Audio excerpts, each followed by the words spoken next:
ರಾಜ್ಯದಲ್ಲಿ ಏಕಾಂಗಿಯಾಗಿ ಅಧಿಕಾರಕ್ಕೇರುವ ಬಗ್ಗೆ ಮಾಜಿ ಸಿಎಂ ಬಿಎಸ್ ಯಡಿಯೂರಪ್ಪ ಇಂಗಿತ ವ್ಯಕ್ತಪಡಿಸಿದ ಬೆನ್ನಲ್ಲೇ ಮಾಜಿ ಪ್ರಧಾನಿ ಎಚ್.ಡಿ. ದೇವೇಗೌಡ ಮಹತ್ವದ ಘೋಷಣೆ ಹೊರಡಿಸಿದ್ದಾರೆ. ಬಿಜೆಪಿ ಹಾಗೂ ಜೆಡಿಎಸ್ ನಡುವಿನ ಎನ್ಡಿಎ ಮೈತ್ರಿ ಕೇವಲ ಲೋಕಸಭೆ ಹಾಗೂ ಅಸೆಂಬ್ಲಿ ಚುನಾವಣೆಗಳಲ್ಲಿ ಮಾತ್ರ ಇರಲಿದೆ. ಸ್ಥಳೀಯ ಚುನಾವಣೆಗಳಲ್ಲಿ ನಾವು ಬಿಜೆಪಿ ವಿರುದ್ಧ ಕಣಕ್ಕಿಳಿಯಲಿದ್ದೇವೆ ಎಂದು ಹೇಳಿದ್ದಾರೆ.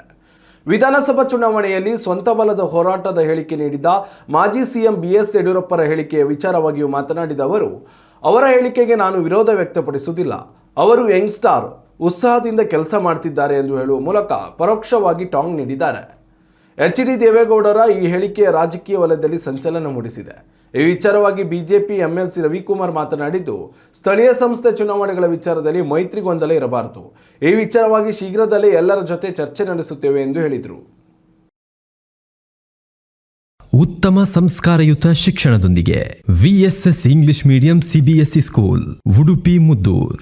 ನರ್ಸರಿಯಿಂದ 10ನೇ ತರಗತಿವರೆಗೆ ಶಿಕ್ಷಣದ ಜೊತೆಗೆ 5ರಿಂದ 10ನೇ ತರಗತಿವರೆಗಿನ ವಿದ್ಯಾರ್ಥಿನಿಯರಿಗೆ ಉತ್ತಮ ಹಾಸ್ಟೆಲ್ ಸೌಲಭ್ಯವೂ ಇದೆ. ನಿಮ್ಮ ಮಕ್ಕಳ ಪ್ರವೇಶಾತಿಗಾಗಿ ಈ ಸಂಖ್ಯೆಗೆ ಕರೆ ಮಾಡಿ.